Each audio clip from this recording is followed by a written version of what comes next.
Hello,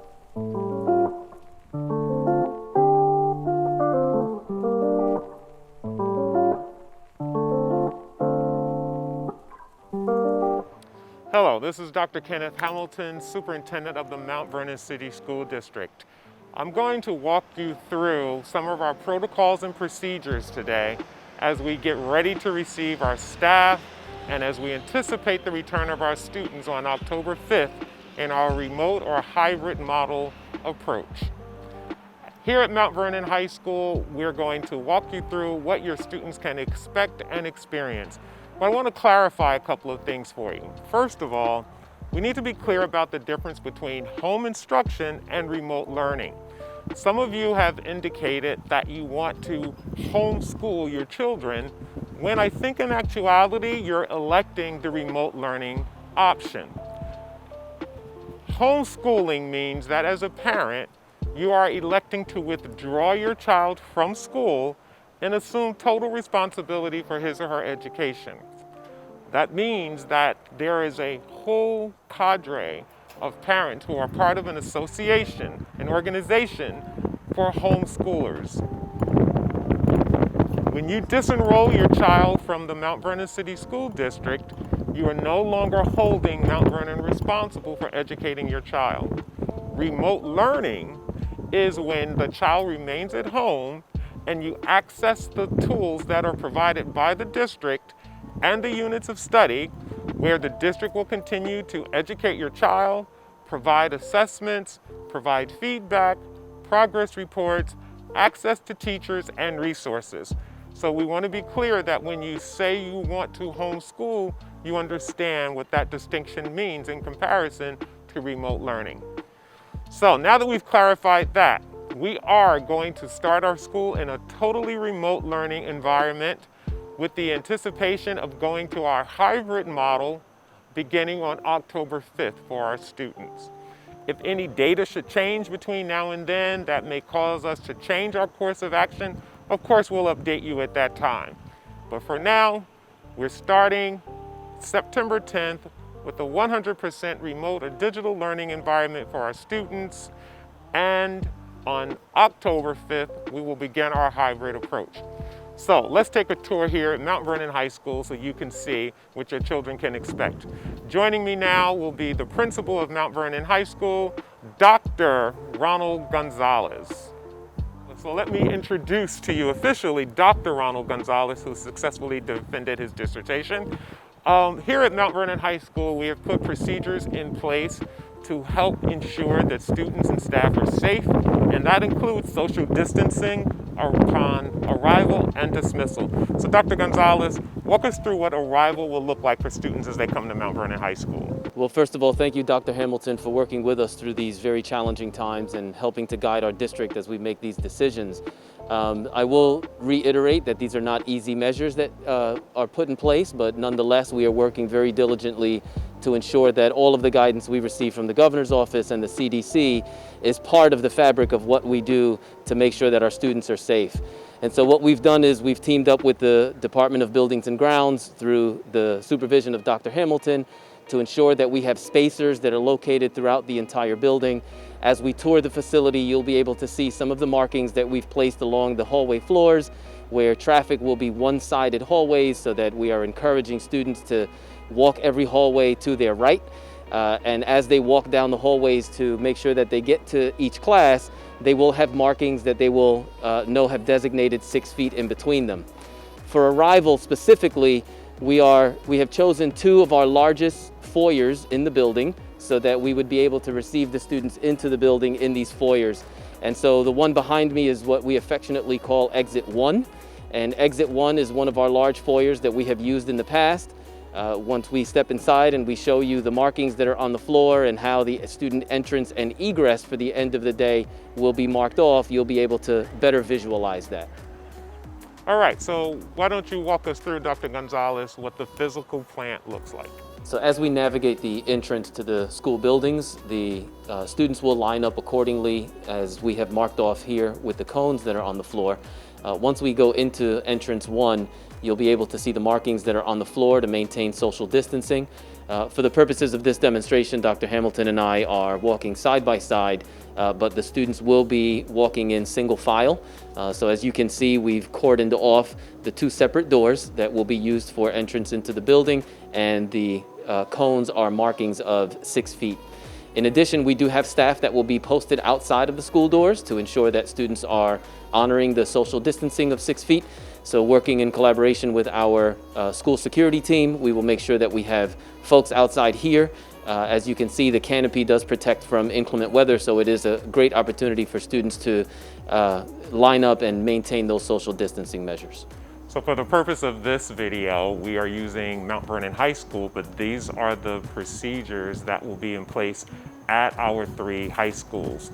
At Mount Vernon High in particular, based on the survey data that we received, we don't anticipate that those students who will be getting in-person instruction will exceed 50% of the capacity of any general classroom.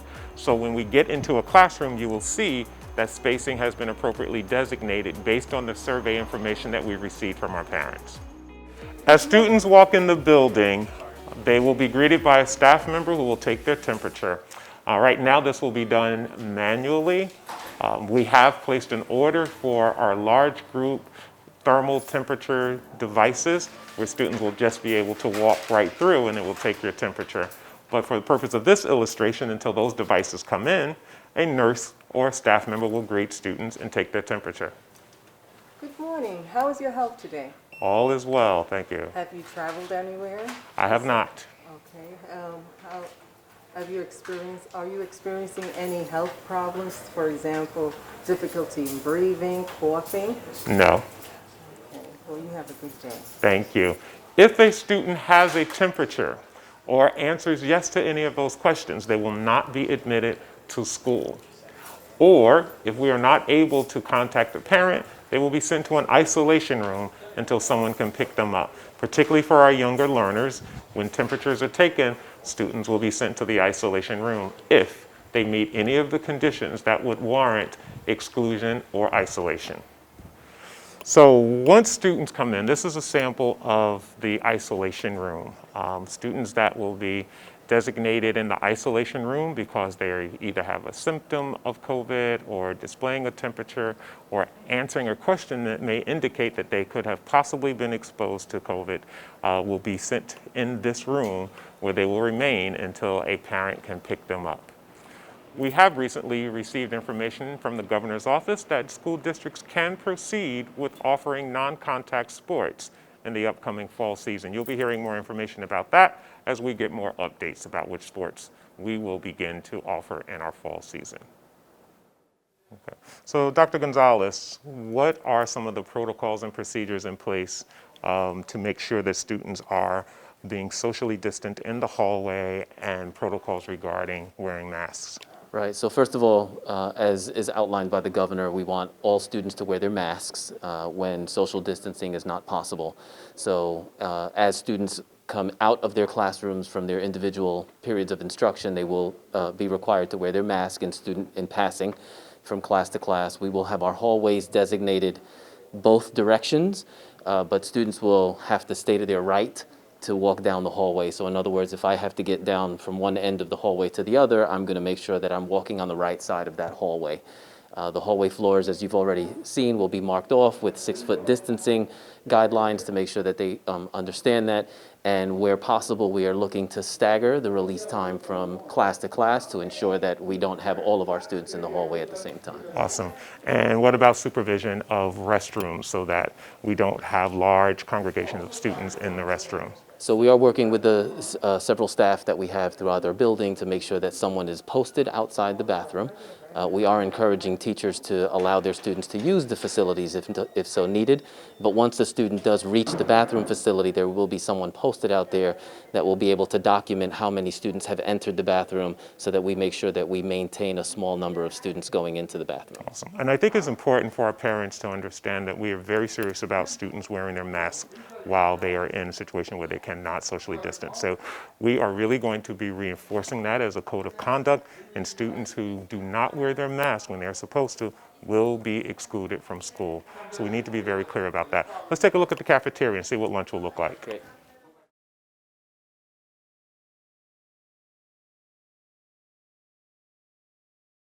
So how will lunch be served in a manner that keeps our students apart from each other? And how will we prevent students from wanting to go over and sit on the desk or table and have lunch with their friends? So as you can imagine, this was the most challenging place to think about when it comes to that because of the respect for the social emotional learning and the interaction with students. So what we've done is we've removed all of our cafeteria tables and we've replaced them with individual student desks and chairs. So as students come in, we will have grab-and-go carts available so that they don't need to congregate inside of a lunch line to wait and punch their ID numbers in. The grab-and-go carts will have their lunches ready and available. Students will scan their ID, pick up their lunch bag, and then have a seat at one of the desks that's already set apart 6 feet from each other. So this is a typical classroom in the high school, and as you can see, there is signage reminding our students that they must keep their face masks on. And we're going to walk into this classroom now, and I can show you how social distancing will be respected in the classroom. And then we will have a conversation with Mr. Michael Policcio, our Superintendent of Buildings and Grounds, who can talk about cleaning procedures to ensure that our classrooms and our buildings are clean. Every classroom has signage and space designated with cleaning solutions, hand sanitizer, gloves and masks, and face covering for our teachers. When students come into the classroom, those youngsters that are on the A schedule on Monday and Tuesday have space that's designated specifically for them. In order to maintain social distancing on A day, the B desk is empty. And then on B days, the A desk is empty. So that ensures that our desks are cleaned appropriately and that students are socially distancing while in the classroom. Joining me now will be Mr. Michael Policcio, and he will walk through what sanitizing our classrooms look like. The district has made a huge investment into purchasing state-of-the-art equipment to sanitize our buildings in order to minimize the spread of the COVID virus. Mr. Policcio, explain how surfaces are clean and how classrooms are disinfected on a daily basis. Thank you, Dr. Hamilton. We will be cleaning a two-step approach. Throughout the day, when the children and the faculty are here, we're going to do a typical spray and wipe. Franklin will show us that. We use a CDC-approved disinfectant. We come behind, we spray and wipe each of the surfaces, and that gives it a 1-minute kill time, and we are ready to go. In the evening, we'll do a little bit deeper of a dive for cleaning. We'll be using electrostatic cleaners. We have two types. We have a wheeled one and a portable one. Each area will be hit with the electrostatic cleaner. It'll take about 20 to 30 seconds to do a typical classroom. And we will do that so the classes are ready and disinfected for the next morning. So these are the measures that the district has put in place to keep our staff and students as safe as possible based on what we know and understand today. We have met every requirement set forth by the New York State Department of Education and by our governor. We know that there is nothing that we can do that is going to ensure 100% guarantee, but everything that we can do that's within our realm of influence, we have done. So now let's go visit an elementary school so you can see what an elementary day looks like. We're now at Holmes Elementary School, where I will be talking to Principal Danielle Marrow, and she'll talk to me about some of the processes and procedures in place here at Holmes School, which you can expect at all of our elementary schools. So to begin, there are markings designated outside the building to help remind children of how important it is to maintain social distancing. Mrs. Marrow, thank you for joining me today. You're welcome. So why don't you explain what these markings are and then how this will get communicated to parents? Okay, so the markings will indicate where the teachers will stand to greet their students in the morning and where the students will stand. So right here we have 3 blue markers. The 3 blue markers will indicate where teachers stand. Behind the markers you see yellow markers. Our students will stand there. We are anticipating 10 students per class. So as you can see, we have approximately 10 markers here for those students. And we have that all around the building. We have 5 different entrances where students will come in, and you'll see markers in those areas. Parents will be notified by mail and through Blackboard regarding where students come in on the first day of school, how students will stand.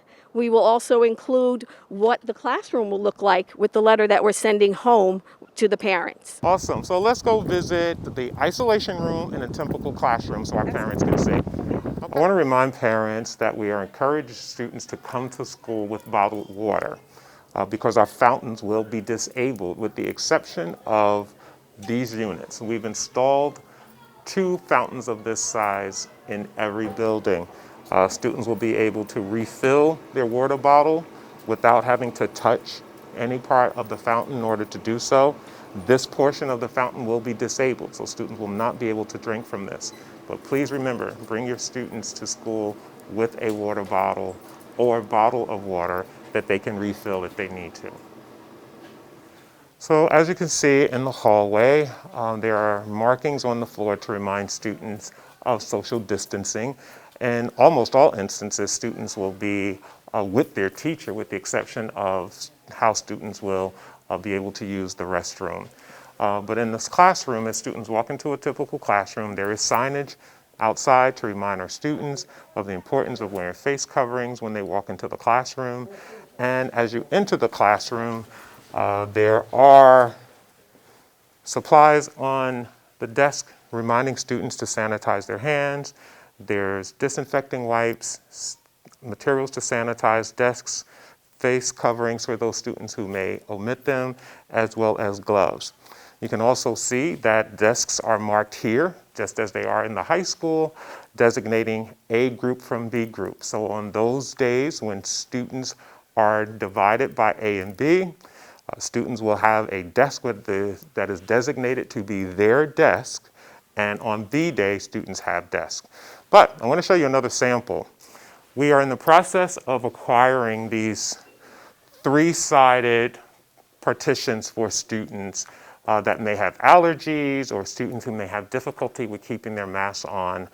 So they are going to help us ensure that students who may not be able to keep their mask on for whatever reasons, because have respiratory issues or may have allergies and need to take a break from their mask, they will have a couple of these in each of the classrooms where students will be able to maintain social distancing and isolate if they need to.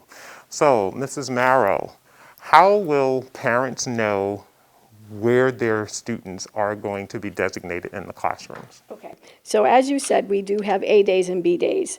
Mondays and Tuesdays, our A students will sit in the A seats.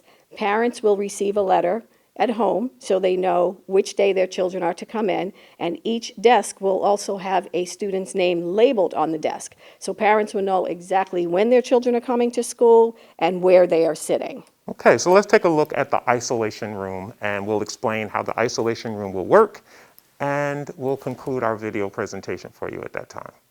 As I mentioned to you earlier, every building is required to have an isolation room. I'm going to have Mrs. Marrow talk about the purpose of the isolation room here at home school, and you can expect this to be applicable to all of our buildings. Well, we do have an isolation room. Our isolation room is in room 109, which is this room here. The isolation room is set aside for students that may come in not feeling well. Of course, we will call parents if children are not feeling well, but until those children are picked up, we do need a room set aside so the children are kept away from the other children in the school. This room will be supervised, of course, and we will also have adults in this room that may not be feeling well. They will be in this room until they exit the building. So each isolation room is large enough for social distancing, so we don't have students or staff or both on top of each other. So lunch will be provided in the classroom. Specials will be provided in the classroom. So to reduce the opportunity for students to interact with one another, Rather than move students, we're moving staff members so that those services will be provided in the classroom so that students can remain stationary. So again, we hope you find this video to be useful and that we've addressed some of your concerns about what a typical day will look like. Parents will soon be receiving your child's schedule so that you will see what the day will look like as we flow through the delivery of instruction. So thank you so much for watching this video. We'll see you on October 5th, and we look forward to beginning our remote instruction program on September 10th, where we will start the school year off with a student orientation to meet teachers, understand our process and procedures, and go through the log-on process so that everyone starts on the pathway to success. Thank you again for tuning in. I'm Dr. Ken Hamilton, Superintendent of the Mount Vernon City School District, and I know we will get through this together.